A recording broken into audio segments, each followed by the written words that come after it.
The Main Event 365 Network. This is Jason Kabinda from the Detroit Lions. Here to give y'all a shout out, man. We appreciate all the support, man. Know you guys are big fans. Know that you guys are rooting for us to take the North this year, and we're going to do just that, man. Appreciate you guys so much. Just want to give y'all a shout out. You have a great day.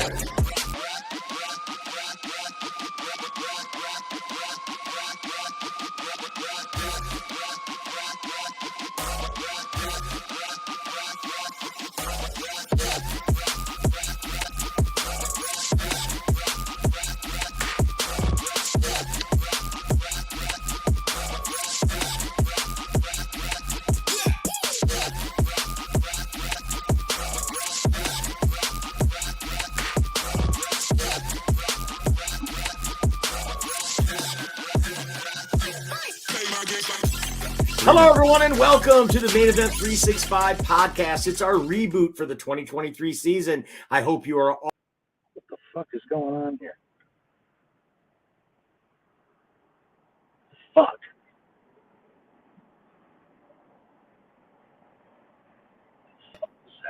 This is the NFC North Talk with Russell Wayne. There we go. There we go. Now we have the technical difficulties. Good morning, sirs. Good morning. Welcome one, welcome all. This is a special edition. This is a special edition on a Saturday where I didn't get to come on here yesterday because of some personal stuff. And there's some stuff that we needed to talk about within the NFC North.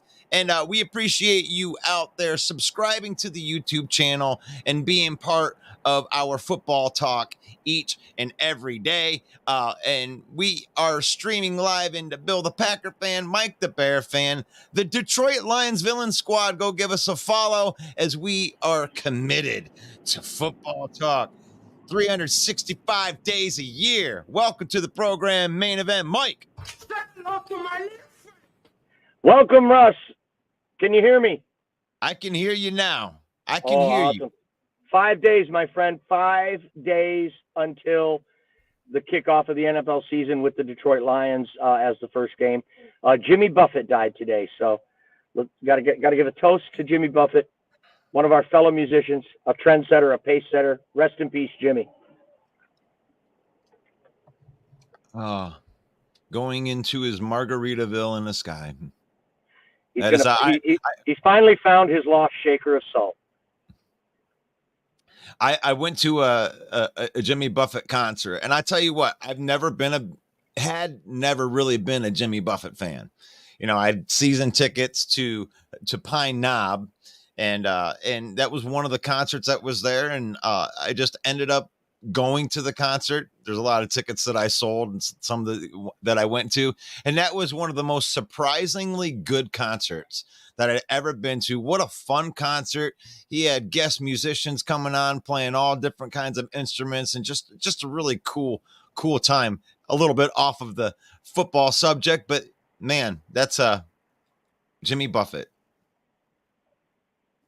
Died today. Let's talk football now. Rest in peace.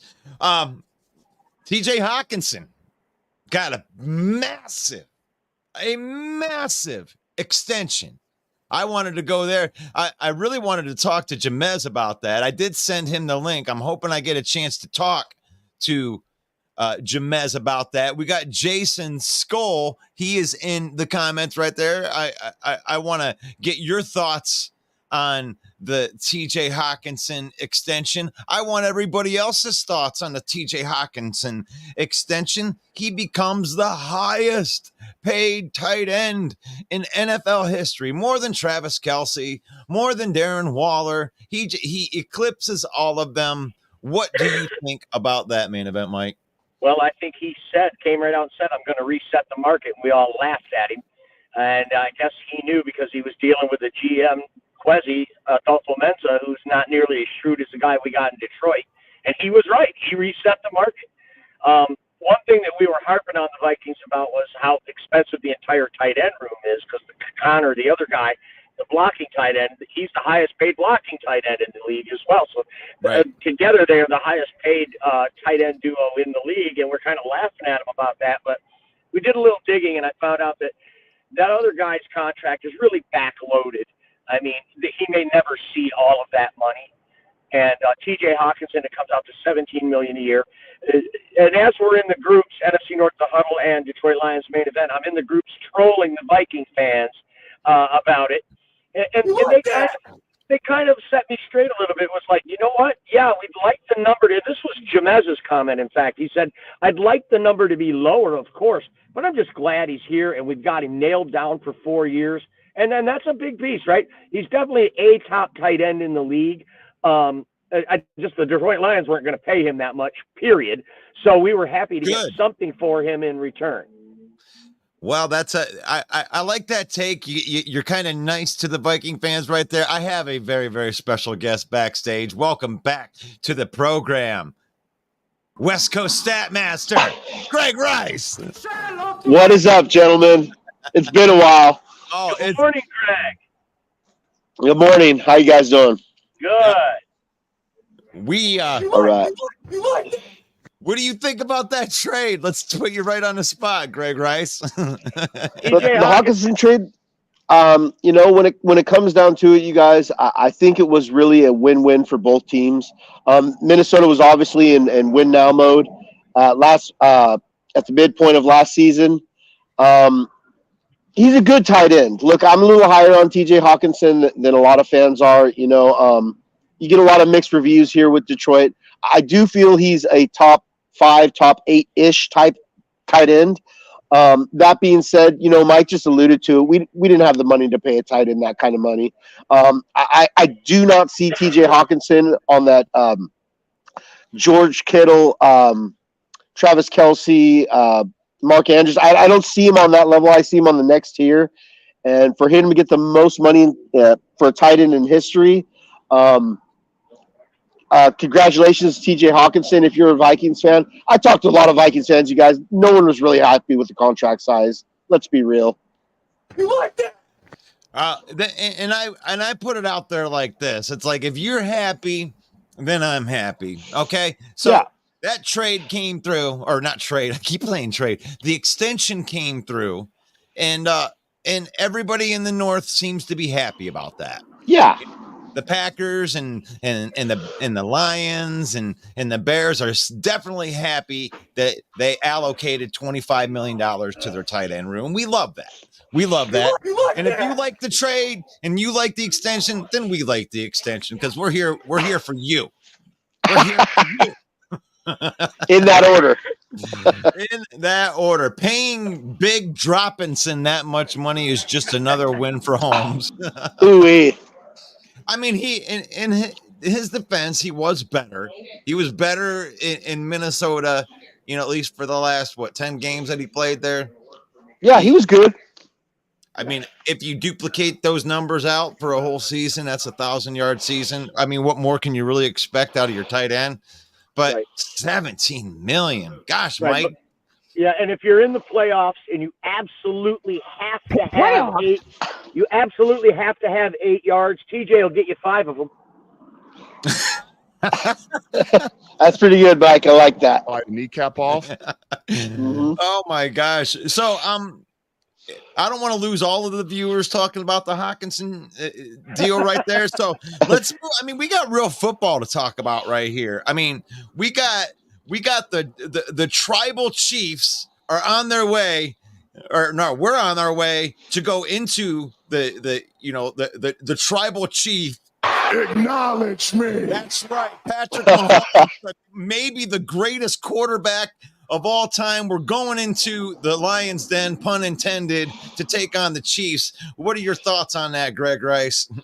Well, I mean, it's going to be a test. Mahomes is undefeated on Thursday nights and undefeated in season openers. Look, we all know Chris Jones is probably not going to play, wanting that contract extension. That's a huge hit on them. But just a year prior to that, they lost at minimal top 3 wide receiver in Tyreek Hill, and what I consider a top 10 safety in the Honey Badger. They went out and won a Super Bowl. This is the team, that went up against the Philadelphia juggernaut in the Super Bowl, down 2 possessions at halftime, and came back. Andy Reid readjusted. Patrick Mahomes did his thing. Travis Kelce, we all know he's the best in the game. They came back and won. This is the test of tests right here. And if you're a Lions fan, you're flattered that we get to open up the NFL season. And if you've been watching Lions football for a while, you just hope that, whatever your expectation, win or lose, that this is a good game and a good chance to get Detroit on the mainstream market to see more mainstream games, or primetime games, excuse me. We're going to bite a kneecap off. So what do you think about that, Mike? I mean, here we are.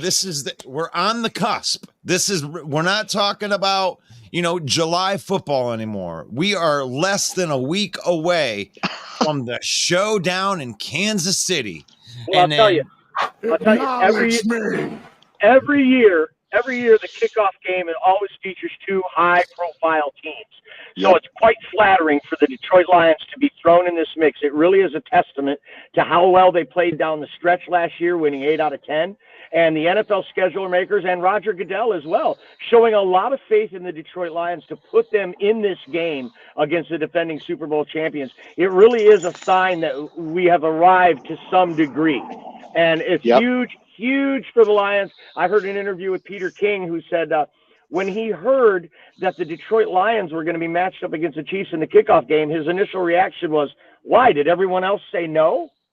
So I thought that was funny, but it's also telling, because the Lions are being thrown into the spotlight. I mean, they flexed their game last year in Green Bay. The last game of the year, they flexed it to prime time, and the Lions showed up. And they didn't have anything to play for, and they still showed up, closed out the season, closed out the Packers. And I think that, but let's face it, if the Lions would have lost Week 18 in Green Bay, they would not be playing in the opening game against Kansas City. Agreed. Mark my words on that. So it really is a testament. They earned it. So when you say they have nothing to play for in a game like that, this shows you that they did. They had something to play for, and it's respect. And all of these expectations that Lions fans have for the Lions, we earned those expectations. And we've earned this right to play Kansas City in the opening game. And if we come out and win it, it's going to heighten our profile even more and make us more legitimate. Agreed. Man, and I love that right there. I love what you just said right there. And that's what it is. I mean, just because we're happy, we're happy, we're feeling good about the season, that shows you where the Lions have gone, because we've been happy before. We've been happy going into a season. Yeah, all right, Bob Quinn. We liked it for a second. And then, like, the outside world was leaning in on us going, Bob Quinn sucks. Matt Patricia sucks. The Lions are still going to suck. And they didn't really buy into it. But the people from the outside are also buying into this team. It ain't the same old Lions. The same old Lions. I mean, listen to these excuses right here. Goat Mike says Lions beat Rodgers, not the Packers. No, the Aaron Rodgers played for the Green Bay Packers, right? He played for Green Bay, and you lost. Don't be making excuses. You got beat. Came out of your field. You had a chance to go to the playoffs. Playoffs. And now you're making excuses, blaming it all on Rodgers. You got your ass kicked by the better team. Get over it. Right. But hey, thanks for the comment, Goat Humping Mike. Yes. It's hooping. It's Oh, I'm hooping, sorry. Mike. Oh, I'm sorry. It's hooping. Yeah. My bad. My bad. Oh, that's awesome. And you know what? I love going into this game, and I mean, having this thought in the back of my head, like, it's not a loss. I'm not looking at this. This is not a guaranteed loss. I'm not looking at it like years past where I'm like, well, those 3 are going to be losses. I hope we can. I mean, I hope we can find, some other wins because these ones are going to be losses. There's no losses on our schedule, folks. Yeah, but let's not undersell it, Russ. It's a tough road to hoe. I mean, Arrowhead Stadium is one of the hardest stadiums to play in. Agreed. Arrowhead's one of the hardest stadiums to play in anytime. And you're coming back on the night they're going to get their rings, hang their banner. That place is going to be so supercharged and electric. Yeah. It's going to be a very hard mountain for any team. And for the Lions to climb and win that game, they are a 7-point. They're a 7-point underdog, and in this league, that's a huge spread. Okay, that is. All the parity in this league, that's a huge spread. So the odds makers are expecting Kansas City to come out and run on us. I know, Russ, that you're not happy with a close win anymore. There's no moral victories. An L is an L is an L. I understand your thinking on that.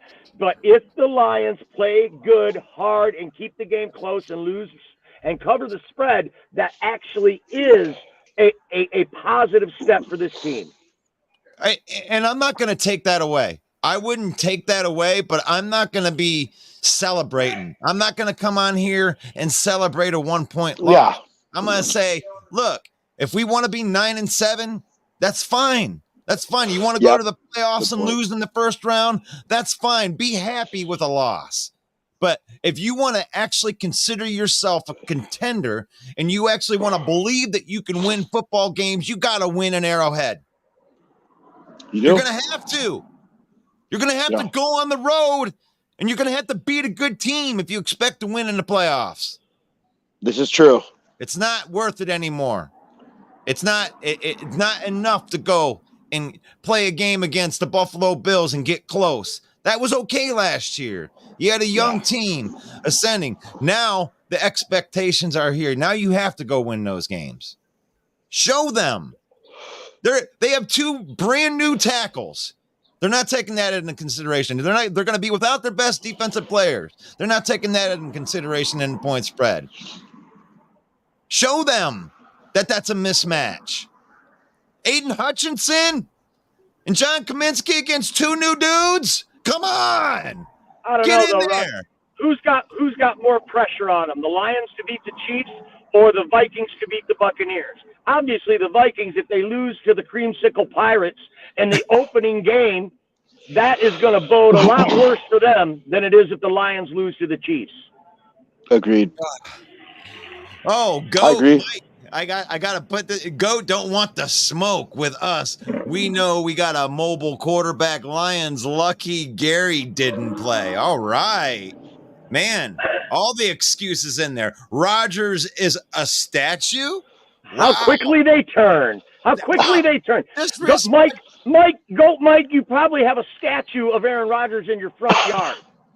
Yeah. And now he's gone. So how quickly those Packer fans turn on. I just want to tell you something, Mike. If Aaron Rodgers played for the Lions, he would be our savior, our God. If he'd have brought a Super Bowl, we would never turn on him. Exactly. Look what happened with Matt Stafford. We all went out and bought Rams jerseys. Stop being Benedict Arnold and turning on Aaron Rodgers. You guys drove him out the door. It's not his fault. Just like you drove Brett Favre out the door. I mean, he's spitting straight facts right here. I mean, let me know in the comments what you think. I mean, I don't. Mike shot that. Go Mike hooping. I mean, I appreciate your comment, man, and we do a little bit of trash talking on here. But I mean, you're making excuses. You lost the game, man. I mean, we were the better team last year. It's okay. It happens every once in a while. I mean, it does. You guys act like you are the Roman Empire. Acknowledge me. You want anybody to acknowledge you, but you ain't done shit in like 10 years. Like, I mean, nobody in the North has done anything. I mean, nobody deserves to be acknowledged right here. Oh man, It's true. We taking both games from the Lions this year. No more old man playing quarterback. All right, you gotta prove that to us. LaFleur's 1-3 against Campbell. Yeah. We own Green Bay right now as far as the new regime. It is what God, it is. feels good to say. Whew. Gosh, bring that. Bring all you need is love. Love is all you need. Is that true? Is love it? Is love it? Put that in the comments. We got Viking fan in here. We got Bear fan in here. We got Lion fan in here. We got Packer fan in here. Is love the answer? Lions secondary is going to be hard to throw the ball against, says Jeremy. Thank you for the comment. Right. So we beat them twice last year. We beat them once the year before that. We're on a 3-game winning streak against the Packers. They do have up and down the roster, probably the deepest roster on paper so far in the division this year, right? Until these Lions players show up, all these new additions, we don't know what we have. So established commodity, the Packers should win, but they didn't. They lost 2. Yeah. And our team got markedly better. Their team did not get markedly better. You could say Agreed. Aaron Rodgers is out the door and you got Jordan Love, but he's an unproven commodity, folks. Agreed. We don't know. Our team got considerably better, and we're already on a 3-game streak. So for you to come out and say, we're going to take both of them from the Lions, that's wishful thinking. Those are words. Those are words. Those are words that are in the comments, and we read them out. And it is what it is right now. I mean, the Lions do have a lot of unproven parts in that secondary, that 32nd ranked secondary from last year. And that's where the biggest improvements came from. Everything else is pretty much the same. Bill Parcells used to say, your team is what your record says it is. This is very true. And your team was 8-9. That's what you are right now, is an 8-9 team with a new quarterback who's never taken a meaningful snap in the NFL. That's a shaky proposition in this league, folks. Now, wait a minute. Jordan Love did come out in garbage time against the Super Bowl champions. I said meaningful snaps. Oh, okay. That was great. Ow. Cat Biting with Jeremy B says that everybody starts the season 0-0. No one has anything this season yet. Those are words of wisdom. What a profound statement from Jeremy B. Jeremy, I think you missed your calling, buddy. Should have been a philosopher. I like. Jerome thinks What's that up, Jeremy? take a lot of football teams by surprise. Well, I mean, Mike picked them to go to the Super Bowl, so I mean, I don't think they're sneaking up on anybody anymore, buddy. I mean, you could see it down the line. When the off season comes, our assistant coaches are offered head coaching jobs, are offered to interview for them. When we make our 53-man cuts, other teams are scouring who we have cast off to bring onto their team. We're not sneaking up on anybody. Everybody absolutely knows about the Lions now. So Goat Mike Hooping says Lions will not be better this season. This Packers team is motivated. Lions better run. Is this John Dorn's shadow account? What's going on here?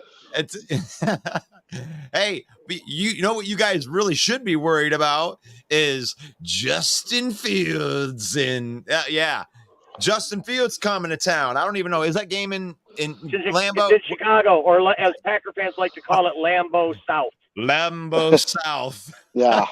Yeah, and let's talk about that, Russ. I mean, honestly, we've got the Bucs involved, and we got the Chiefs and the Lions.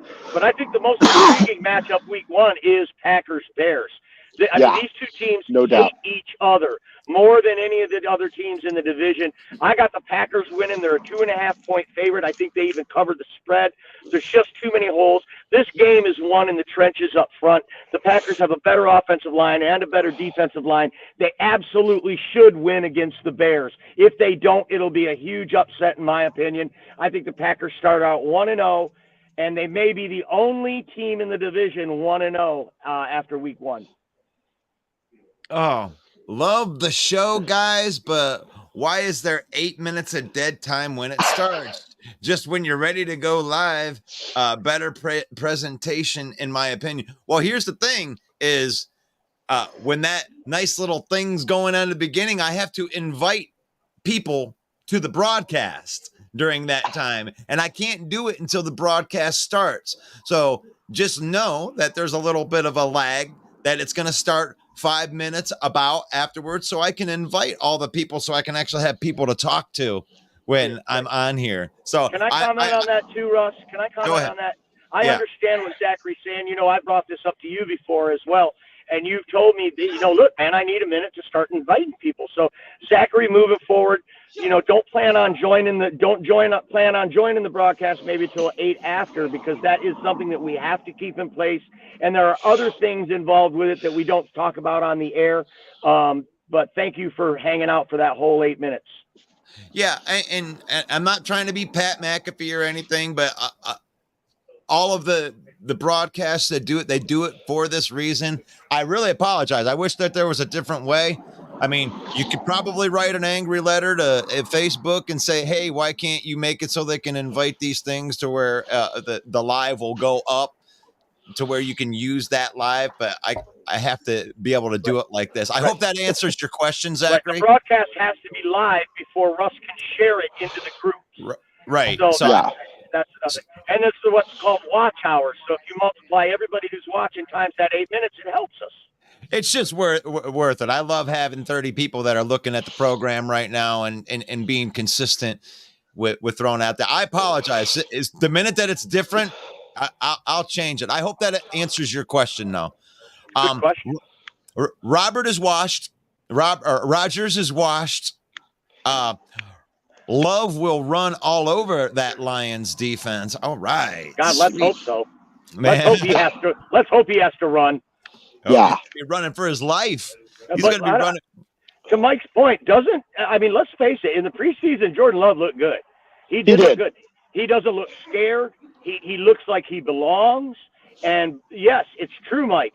Lions, Bears, and Vikings fans, we are a little skittish. We're a little scared that this kid could be the real deal. And you guys just keep that tradition rolling for another 10 years of dominating this division with this guy. That is a possibility, and I don't want to undersell it. It's just not likely. We don't see it. Aaron Rodgers himself, Mike, only won 6 games in his first year. Okay? Mm-hmm. So the odds are that Jordan Love is not going to dominate this year, but the Packers are looking for progression. They're looking for improvement and growth in this young quarterback. And if they see that, that's going to be something to put the whole division on notice. Agreed. Hey, got some poster material right here. Go. He says that the Lions defense will be bullied. I mean, that remains to be seen, man. I mean, you can go ahead and undersell this defense all that you want, and I want you to. I mean, I want you to talk about how Hutchinson isn't going to be the guy, because he's not necessarily the only guy that you got to worry about. You got to worry about. You got to worry about getting in a 4-quarter fight now. With how deep our defensive line is. Is it me, or is Goat Humping Mike trying to talk trash? Does it seem like he's trash talking? Definitely trash talking. Monday nights at 7 p.m. Eastern time, Goat Humping Mike, you should definitely come and onto the Trash Talk show, and we'll get a piece. I have to keep it really calm here for Russell in the mornings because I tend to chase off viewers who aren't into trash talk.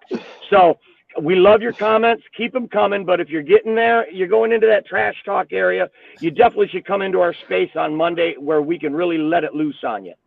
Yeah. And just so you know, there is something to be said. If you want a piece, you got to come in and get a piece of Mike on Monday night. I ain't going to let you on here. You know, if you've ever watched wrestling, I'm a big wrestling fan. Mike isn't such a big wrestling fan. Greg, you're a wrestling fan, aren't you? I haven't watched wrestling since it was the Raw era, but I am in the know a little bit, I guess. So no on that, but right now, yeah, right there, in the wrestling, if you want to face the tribal chief main event Mike, you got to come on Monday night, or you got Monday night's mandatory. Come to the pay-per-view. The pay-per-view is on Monday night. During the week, we just talking football, but on Monday night, you will have a chance to acknowledge me. That's for main event Mike right there. If you want to be Chicago, come out on Monday. Yeah, Yeah, I want you Yeah. to go up and Mike. Yeah. Get that. Oh my gosh, Roy, you're too much, Mike. I'm dead over here. Roy says that the offense is going to make Swiss cheese of the Packers right there. Right back Love at you. Playoffs? Oh, Yeah. gosh. I mean, my whole thing with Mike is like, look, I get it. You're encouraged. Love looked good in the preseason. I mean, you got your draft picks. You're getting Rashawn Gary back. I get that. Healthy Bakhtiari, maybe, who doesn't seem like he really wants to be a Packer. Went on the record saying that the Packers are rebuilding this year, which is kind of weird. But my whole thing is what did you really add aside from draft picks? We added draft picks. Hell, we added 2 first-rounders and 2 second-rounders. We brought in key free agents. So this whole, like, this whatever, I get the optimism. Look, we all have it. There's 31 other fan bases. Well, 30 other fan bases, his Packers, our Lions, that are hopeful for the season. But my thing is who do you really add in free agency? No one. No one wants to play in Green Bay. Nobody wants to play in that cold weather. So. Well, and we're going to have to see. And like we've been saying right here, you don't even have to, don't worry about the Lions right now. You guys got to go to Chicago. You guys got to beat Chicago. And the up-and-coming Chicago Bears, right? Yeah, and your secondary in Green Bay is also questionable. Your linebackers are solid. Your defensive line is solid. You have Jair Alexander, one of the best corners in the league. Rasul Douglas is a solid corner. But on the back end, you're thin. You had a chance to draft Brian Branch. You hedged your bet you could get him later, and you didn't because Brad Holmes snuck in and took him on you. So the back end is susceptible, and I think the Lions are going to exploit that. Yeah, and let's be real here, Mike. Safety is up and coming, one of the most important defensive positions. I definitely value it over linebacker. And in this league where it's pass heavy and you don't have any good center fielders or proven center fielders, teams are going to try to take advantage of that. And, talking to realistic and real Packers fans, they look at the roster and they're looking at that safety room like, oh, Lord. Yeah, absolutely. They know it too, and they're going to scheme things to try to mitigate that. And you're right about the safety, especially in today's NFL. We're seeing the devaluing of the running back. We're also seeing the devaluing of the linebacker because safeties are becoming so prevalent, and they are changing the way the safeties, 2 high safeties used to just stay back there like in a prevent and just cover over the top. And wherever they read the quarterback's eyes and they react to wherever it's going. Nowadays, they've changed the way the position. You might have 3 safeties on the field, one acting as a hybrid linebacker, one up at the line of scrimmage, and one back doing the overtop cover. So totally changing defensive schemes in this modern NFL. The safety is an integral part of that, and that is a position where the Packers are thin. Right now, there are no holes in this Lions team. You could say maybe X receiver. We don't have a true X receiver out there that's proven. Don't you love it? Don't you love it when you get the calls right in the middle of a great take? Mike, you nailed that, though.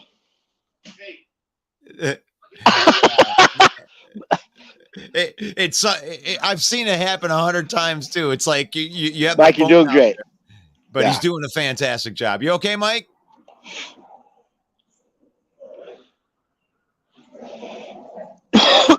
Mike? Maybe he's dealing with a lot of background noise or something like that. Okay, all right. But I get you. But we definitely have. I mean, it seems like Goat and Mike Hooping Lions got expectations. We don't. We gonna surprise everyone when a team can play free. Are those dangerous teams? The Packers are that team, and that's fine. Yeah, that's and Russ, that just ties back into my thing that, like, look, other than Goat, Mike Hooping, and us, there are 30 other teams in the NFL fan bases that are loaded with optimism. I get it. You're headed into the unknown. You get a couple key players back healthy. I'm all for that. But like I said, what else did you really add besides draft picks? Like, you can look at the Lions' entire secondary. CB1, CB2, starting safety, and Chauncey Gardner-Johnson. Like, we added key pieces. Doesn't mean we're a perfect team, but And the pieces that we kept around are competent pieces, like like your Jerry Jacobs, and he's able to. I mean, and even Will Harris to that degree. I went on, and I'm going to go ahead and defend Will Harris because I know there's a lot of outlets that are out there that are crushing him, and that's okay because he has had crushable past experiences. His 2021, like. Ridiculously bad. But when they moved him to cornerback, his play was much better. Last year, he graded out at 63 on PFF for his overall grade. His coverage grade was almost 70. I mean, what more do you expect out of a reserve cornerback piece? So, sorry about that Will Harris tangent, but like, I know that there's some talk out there about UDFAs making it ahead of him, and it's ridiculous. No, I agree with you. Look, there are three players. There are three players that some Lions fans are just really kind of just not happy about. And look, I get it. Their play's been spotty at times, or they've had injury issues. Will Harris, Matt Nelson, and Jason Kabinda. But look, the staff likes these guys. These guys know the system. These guys come to play. Look, are they Pro Bowlers or all pros? No, not at all. But they're depth pieces who know the system, and this coaching staff likes them. When it comes down to it, you guys, every fan base will have those 2-3 players. You're like, God, why does this guy keep making the roster? Chances are they're a good locker room presence. There's something in them that we don't see on the field or off the field. Yeah, Roy says that he can't wait for Jordan Love to run and have a meeting with Brian Branch. Bring it. There's a guy. That's a guy. Brad Holmes found a guy right there in Brian Branch. For him to get the accolades already of being the best defensive player on our team, not a slight on the rest of our team. That is a attaboy for one of the best defensive, not the best defensive player to come out of last year's draft, and you're going to see it. I believe that you're going to see it this year. I mean, the fact that he's coming into camp for us and earned first-team reps on a consistent level, I mean, I'll just go out and say it. I think he might be the most impactful player of our rookie class this year. Right, and he's going to push a good player down the depth chart with us because he's made Aaron Glenn make him a starter, even though there's not a position. He's a positionless player, and he's so good that you gotta put him on the field. You got to put your best 11 guys out there, and let's see. Brent says Packers run defense will keep them in the games, but it won't be enough versus the Lions. Yeah, they do still have a pretty good defense. They do. Rashawn Gary coming back, the guy Eric Stokes coming back at some point in this year. They were playing behind the 8 ball, and that was a team that was very bad, a lot like the Lions were at the beginning of the season. Yep. And then they went on kind of a little streak at the end of the year until they ran into us. But they were on a streak, and they were open path into the playoffs, and it was what it was, right? We're going to hang a banner for that one, right? Right. Mm-hmm. We beat the Packers in Lambeau. That's our banner because we don't ever go to the playoffs or anything. Playoffs. Ooh, Detroit Daniels got a great comment, and it's a valid comment in my opinion. There you go. Go ahead and read it. Our run defense may be an issue. Hoping not, but I don't see much improvement on the interior. And you know what? When it comes down to it, you look at third-round pick Broderick Martin, an unproven commodity. I do understand the hesitation, but I think the Lions have put a much bigger emphasis on that Detroit Daniel by simply bringing back Isaiah Buggs. We got Lee McNeil in there. He's a good run stopper, but I do understand the hesitation. Look, none of these guys are Chris Jones, Aaron Donald, Quinnen Williams, and I get that. I do. What I do think you will see, though, Detroit Daniel, is Jack Campbell coming in and plugging in some of those gaps, those run lane gaps, man. And Derek Barnes really, really emerged last year, the second half, as, my opinion, our best linebacker on the field. He's another guy who's a missile, who's playing the second half of last year, kind of reminds me of what I thought we were going to get from Gerard Davis. So there is some hope, Detroit, Daniel, but I do understand your hesitation. So I want to echo that part, and I want to talk about a couple of guys. One of them being Aleem McNeil. And I don't know if you've heard, Detroit, Daniel, about his body transformation, that he was close to 340 pounds and was very nimble, very quick for a 340-pound dude, but he dropped some weight and worked on flexibility, yoga, that type of thing. And he is a different dude going into his third year. So for someone to say that he can't be like, Quentin Williams or one of these top end defensive guys, it is what it is. Here we are. Yeah. It's like, you're going into your third year. This is where you get a lot of the progression things that are happening. And from all accounts, Aleem McNeil has made the progression, and he is ready to take that step. That's one. Number two is Romeo Okwara is known as an inside and outside guy that he can play on the inside or outside. They got him back towards the end of last year, which definitely helped in a run support. And Josh Pascal is another guy that is an inside and a really good edge setter, along with John Kaminsky. I mean, we're loaded, bro. Like when it comes to the defense, the defense was a top 10 run stopping unit over the course of the last 10 games, where they were 8-2 down that stretch. So there is some progression that has happened, and the team got better just by getting better, like without changing personnel, without doing anything different. They were just able to get better through coaching and, dieting and working out and, and working through the scheme. So, and we got Levi O back, who looked good in the preseason. Yeah. We're going to bite a kneecap off. My gosh, dude, if he becomes anywhere near what they drafted him to be in the second round, I mean, what is this, Brad Holmes, dude? Does he miss? He doesn't miss. This guy does not miss on draft picks. I mean, the closest that you can really get, a couple 7th-round picks did, like Jameer Jefferson and I mean, Chase Lucas is on our practice squad. I mean, everybody's contributing. Agreed. And Jameson, I mean, shoot, gambling. Well, didn't see that one coming, did you, Brad? Yeah. Oh my gosh. Roy says that's why Detroit needs to trade for Mike Evans. I thought it was crazy at first, but now it's a possibility. I don't like that at all. I don't know. You don't like it? Russ, look. It's too much money.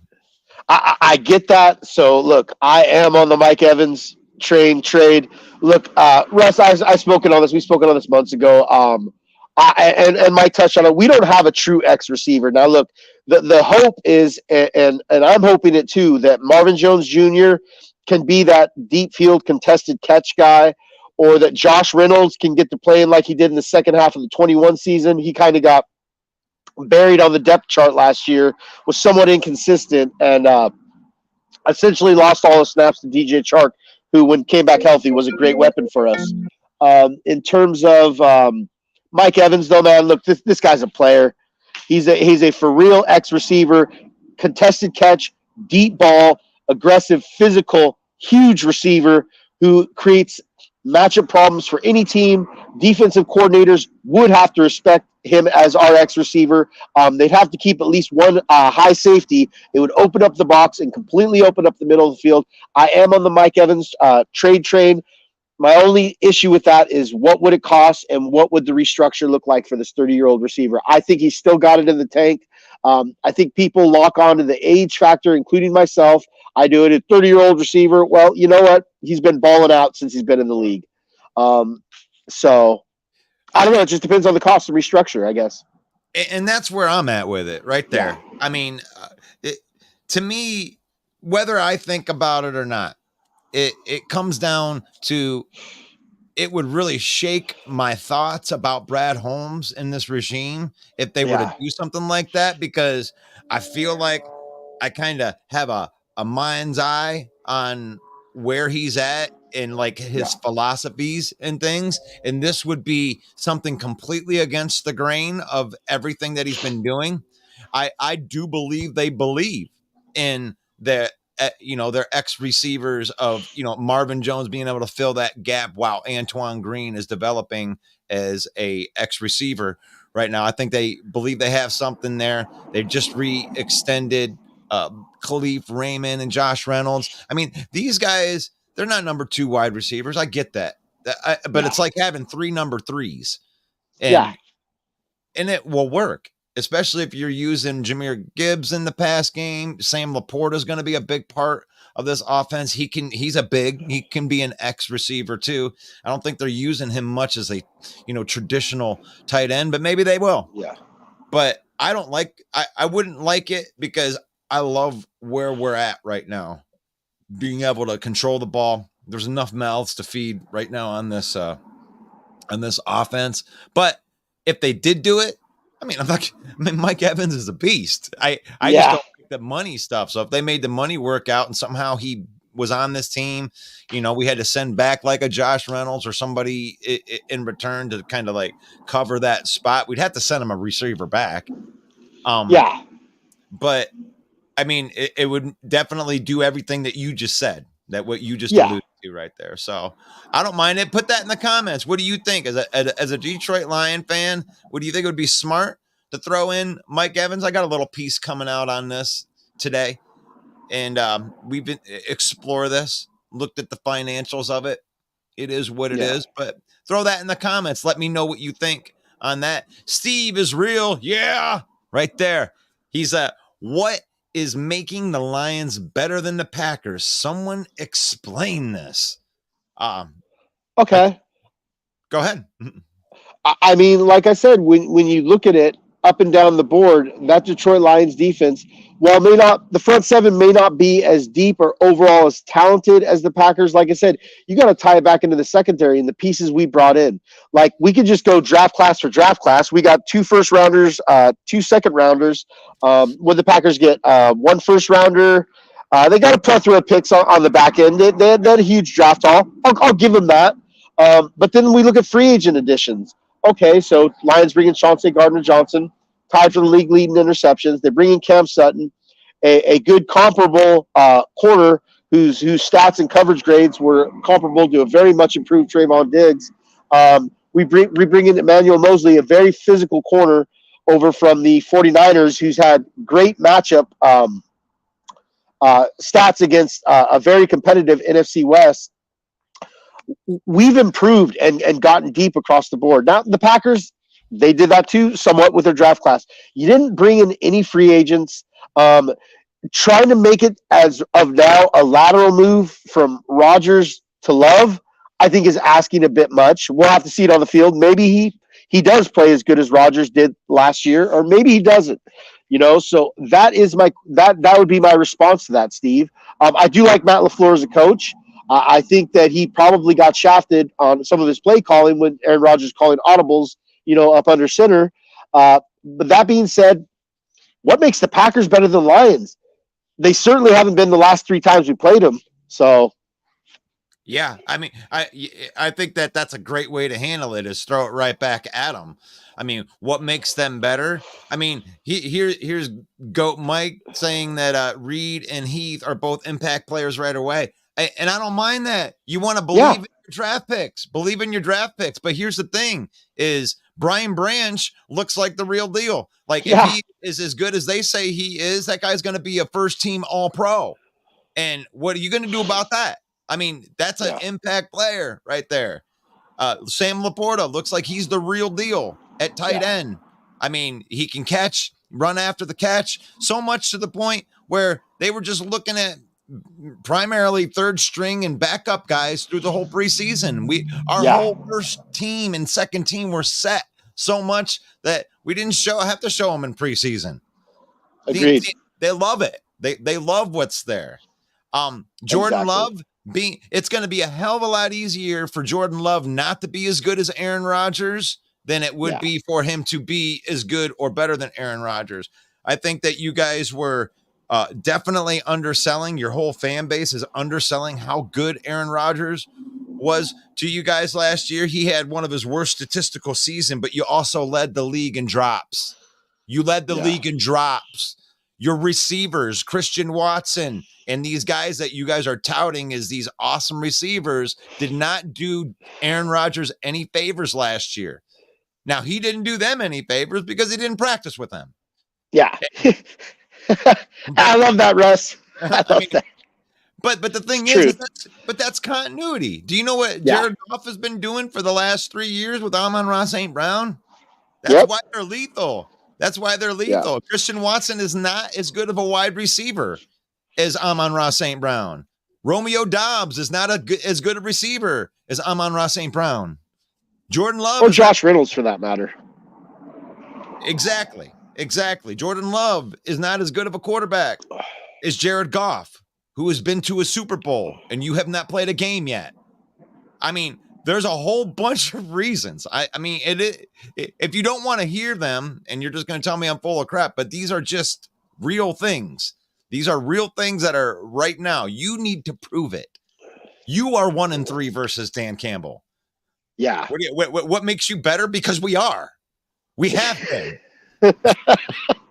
I wish J-Mo would have showed us more.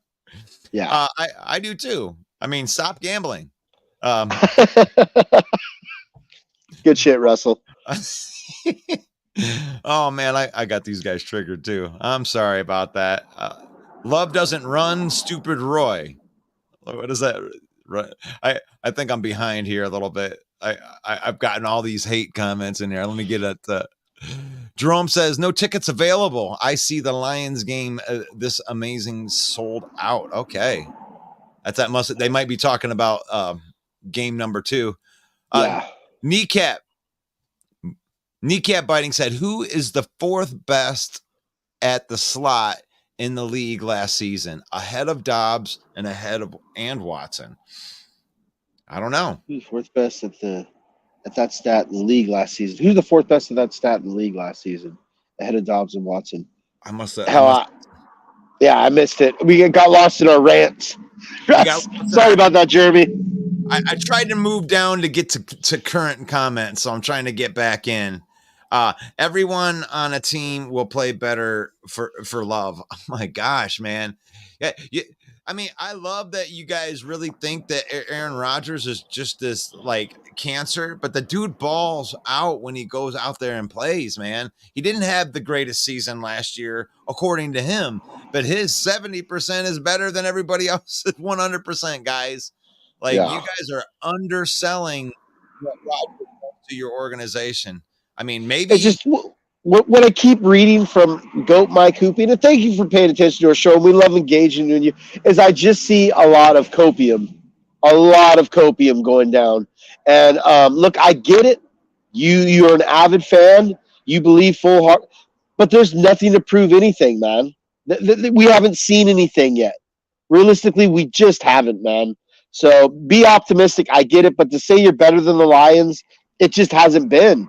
And I'm sorry that offends you. Like, look, dude, we've suffered enough. You've had your time to shine.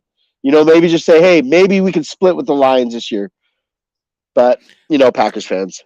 Yeah. And here's Steve saying, who on the Chiefs scores or scares the Lions besides Mahomes and Kelsey? And I don't even know. I've got a few names.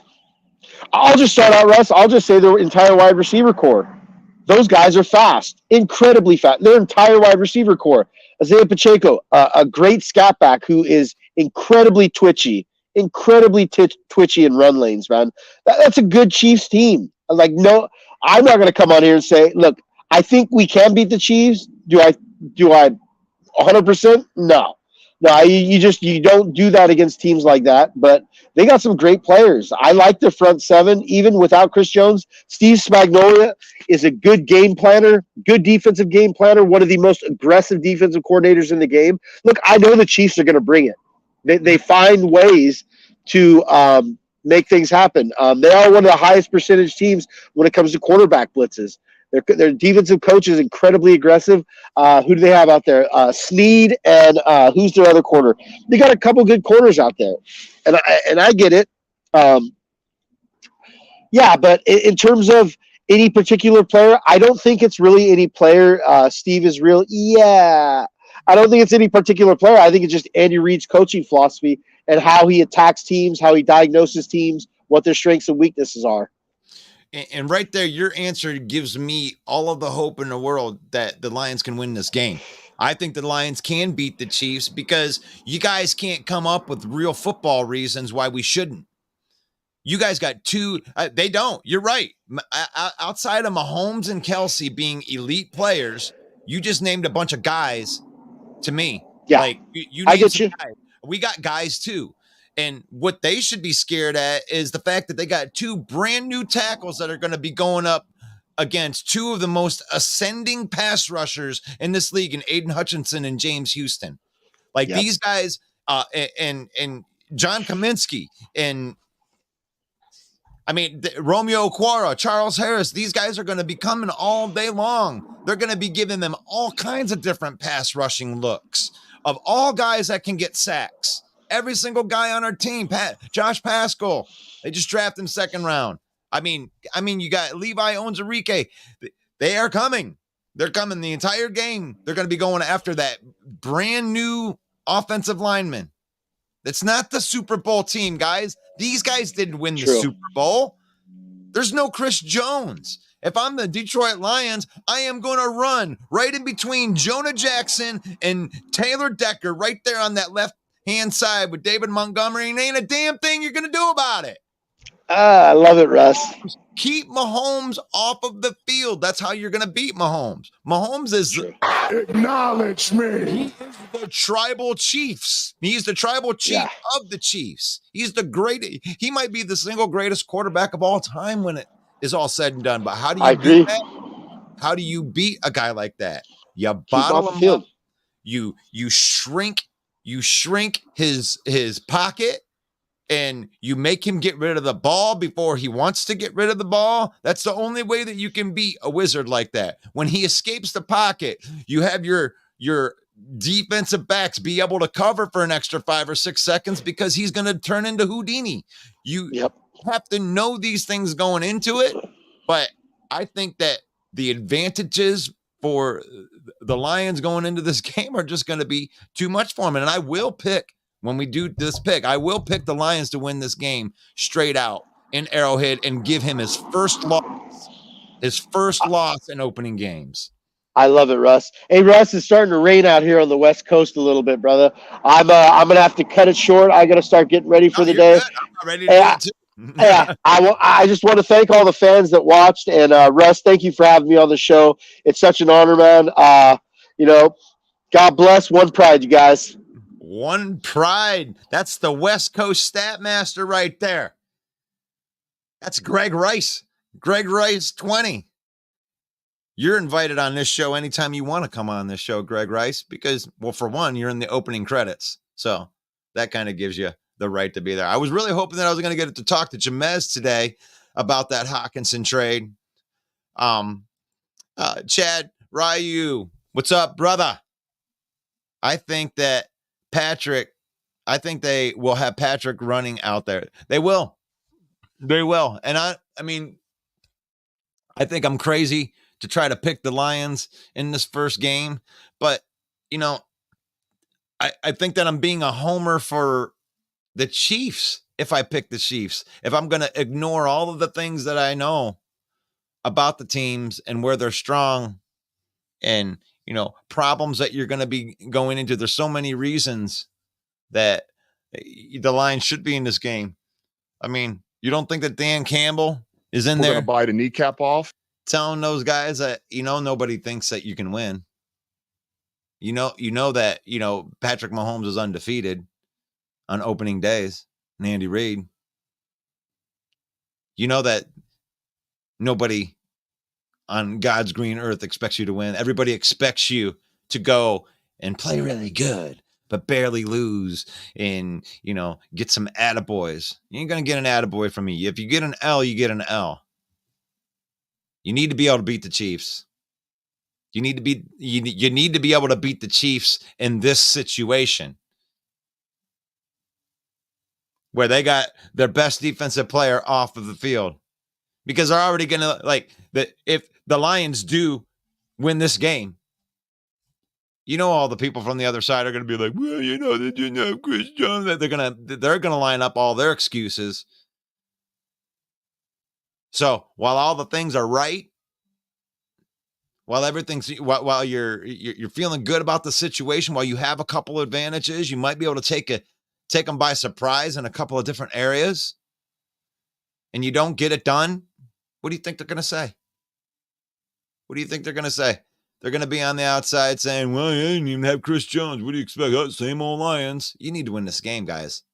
This is a statement game. You only get one of these games when you're trying to reestablish yourself as a credible franchise.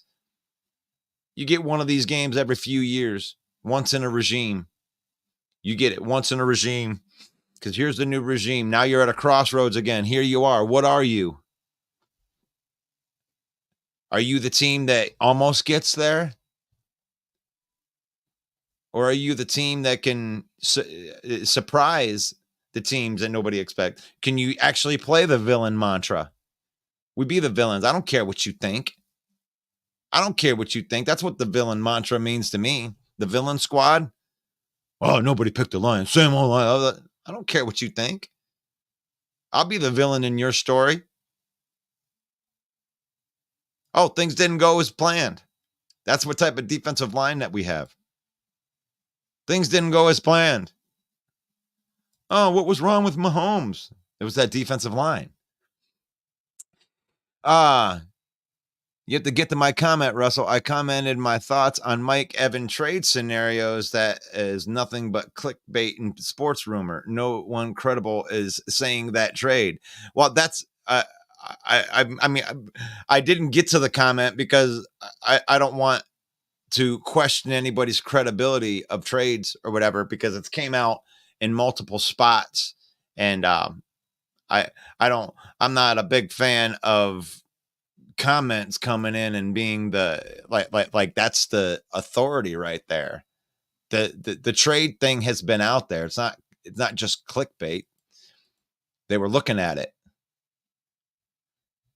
And it's okay. I mean, you want to call it clickbait, it's clickbait. Whatever. What is clickbait? What is clickbait? Would you like to have Michael Evans on your team if he was available? I mean, every guy that's out there that has contracts that are ridiculous, you know, I've also saw the clickbait of Chris Jones. Why don't the Lions go out and trade for Chris Jones? Well, in my opinion, they don't trade for anything. Like, just, I mean, you got your team. Here you are. Jay Mommy says that the Lions D has to keep their players. The Chiefs' offensive line is not deep. Plus, both of their tackles are questionable. Wear them out. Game over. And that's what, when you got a deep offensive line or deep defensive line, those are the type of questions you got to start asking. Oh, man. So Lions fans are big-headed, and the way y'all talking like you win it, like the Lions going to win a championship and by the best team in the division. That's crazy. The Packer fans can't wait for the season to start. Lions fans are big-headed. You're the one trying to tell me that Jordan Love's just going to come in and take the league over, and he's not even taking a snap yet. I mean, you got to start games first. I mean, you got a lot to prove right there. I'm big-headed because my team beat your team twice last year. They were 8-2 down the stretch. They beat 3 playoff teams, 2 of them on the road. I got a reason for my team to feel good. And then the team got way better in the offseason too with their acquisitions. Why shouldn't there's a question for you. Why shouldn't Lions fans feel good about their team? Steve, the Chiefs and Jones are working out a deal, so he might play Thursday. He hasn't practiced. I mean, are you going to put him right out there? I doubt that he plays. I mean, they're working out the deal. We'll see. If he plays, then there's no excuses. Then you're going to have to run the ball right over top of him. Thank you, Zachary. I'm glad that you understand. Yeah, just know that part comes in. I put a little countdown in there every time I do a program, and we're alluding to talking about the beginning. I have a little a section of about 4 or 5 minutes where I'm inviting people to the program, and then there's a countdown before the program actually starts. I apologize for those that have to wait, but just know that just means that the program's about to start. Go grab yourself a coffee and a smoke. Get yourself ready. Get your comments ready. Maybe even share this to your network of people. And we like it if you do that. We would love that. We would love it if you did that. We're part of the Detroit Lions Villain Squad. We'd love it if you followed us. We're broadcasting into the Detroit Lions News. Detroit Lions News, that's a great, that they actually have a lot of good news that comes out of here. One of my trusted news sources, Joe, does a pretty good job at keeping everybody up to date, even during the game, throwing out tweets during the game and everything. So go give them a follow. Bill the Packer. If you're a Packer fan, then right there, go follow Bill the Packer fan. He's our resident Packer head up in this mug. And as far as Packer fans go, we hate him the least here in Detroit. Oh, NFC North open mic every single Monday night, 7 p.m. Eastern. That's 6 p.m. in the Central. Right there. Don't bring your feelings. That's when Main Event Mike will rip your takes to shreds. And you can come on and talk a little trash with your team. That'll be fun. This is the last Monday. We'll actually have some real football to talk about. This is the last Monday of fake football that we get to talk about. Last time for Viking fans to come out and talk some trash before they get their butts kicked during the season. Hallis Hall report. Mike the Bear fan. If you're a Bear fan, go ahead and give them a follow right there. There, I've done all my attaboys out there. Wanted to put some shout outs out there. Running an NFC North talk show is difficult at times because there is Homer me that comes out, but I'm also transparent and objective when it comes to these teams. I tell you what I really think, and I don't mind that. I don't mind telling you the truth that the Green Bay Packers. I mean, outside of Jordan Love, of them changing that. I mean, you pretty much got the same team. Good continuity. You got an ascending defense. The defense should be pretty good. There's my thoughts on the Green Bay Packers. I mean, I think that you can compete with a running game, and you're going to need good play out of Jordan Love. He's got to be able to make the throws, but he's going to have to play good. If Jordan Love is an average quarterback, you're going to win 5 games. You need him to play at the level where Rodgers was last year, which is going to take him above average. And if he has the dropsies like Rodgers did last year, like your wide receivers had for Rodgers, it's going to be a long year for Love. It's going to be a long year. Chad says one pride and not crazy that we have a very good chance to walk out with a win. Yeah, this is the first time in years where, I don't just mark L's next to the Lions in their games that are going to be tough.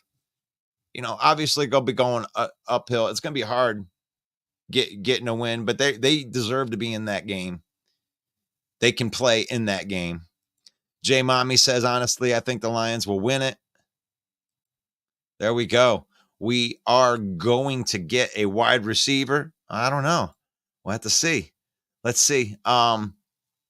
Lion Coalition. You know what? I didn't even throw the link. I love talking football. It's been a minute. I'm going to throw the link into the deal because I don't want to miss any more Jeremy B's comments. And if he wants to pop in, he can come in. J Mommy says another one of their D-line players is suspended for the first 6 games. Yeah, they're in shambles right now when it comes with that team. And that's a statement. That's a statement game. Well said. It is. We have to. It's like you got to win these types of games. You can't hide behind we almost won. Chad saying we're going to have a top 3 defense. If they take the steps forward. I mean, at the end of the year, that pass rush was one of the tops in the league at getting pressures.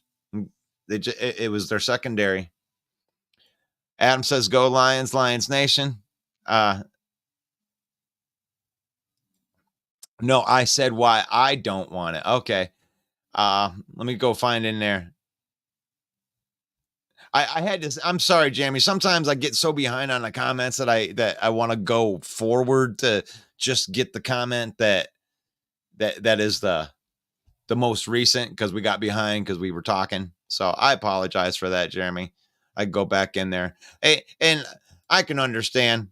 I don't want it either. I don't want Brad Holmes to go out and trade for a wide receiver, trade draft capital to bring in somebody that you got to pay.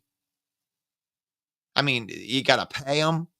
And I mean, Amon-Ra St. Brown is the first wide receiver from this regime that should get paid. Like on a serious level, as a number 1 wide receiver, you built your franchise. Build it. Don't insult Amon-Ra St. Brown by bringing in an outside receiver and then paying him more than Amon-Ra. Amon-Ra St. Brown is one of the big reasons of the turnaround here. So that's another reason right there. I don't know if that fit your reasons, Jeremy, but we got the best team in the NFL, Detroit Lions. Chad, right on. Jay Mommy, the Packers are on a 3-game losing streak against the Lions. Wow. Jay Mommy getting vicious. Well, doesn't look at it like anybody wants to talk to me today. I think I'm going to close this show out. I had a good time today. It was nice talking to Greg Rice. It was nice getting a chance to speak to everybody on a Saturday. I know this is a little bit out of character for us. I didn't get a chance to go live yesterday because of some family stuff, but that's all right. Jay Mommy says St. Brown tied the record for the most receptions in the first 2 years right there. That we got a good one right there. A 4th-round gem by Brad Holmes. I hope everybody enjoyed the program today. There we go. NFC North open mics every single week on Mondays. And then we do the weekday version right here. NFC North Talk with your host. That's me, Russell Wayne. And get your roast posts in.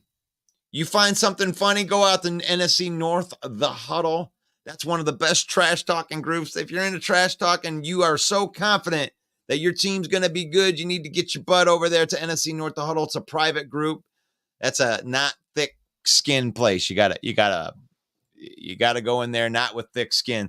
And if you find a good roast post, feel free to send it here, and we might even read we read the best roast posts on the air before we start our program on Monday. All 4 teams. You better not go and try to hide. Even the Lions aren't off limits right here. Lions, Bears, Vikings, Packers, you're all unsafe. If you find a good roast post, make sure that you send that to us so we can get it out on the air. And my name is Russell Wayne, and this is NFC Talk with your host, Russell Wayne. And I look forward to talking to you guys soon. We're going to be doing this Monday night. I will see you on Monday morning for the morning show. God bless each and every one of you. I will see you soon. Peace out. What's going on? Oh, they're not letting me do it. All right, try it again.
All right. If you can hear me,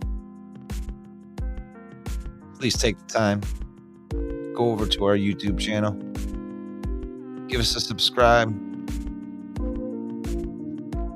Smash that like button. Thank you so much for being part of our broadcast today. Oh, thank you for that.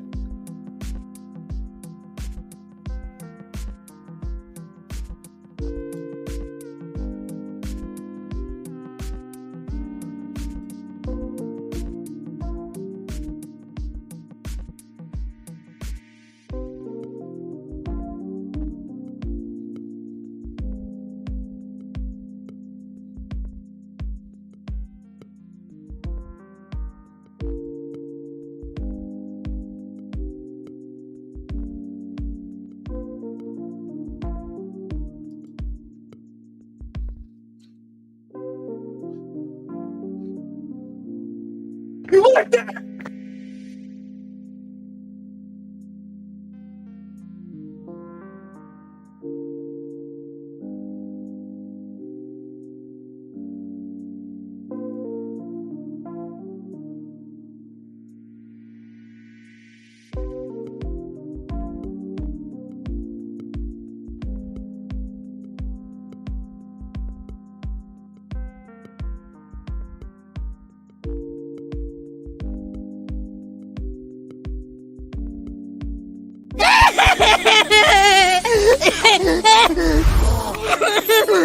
It's not fair. They were so happy. It's not gonna be okay. What's going on, Russell Wayne and the Main Event 365 Network? This is Jason Kabinda from the Detroit Lions. Here to give y'all a shout out, man. We appreciate all the support, man. Know you guys are big fans. Know that you guys are rooting for us to take the North this year, and we're going to do just that, man. Appreciate you guys so much. Just want to give y'all a shout out. You have a great day.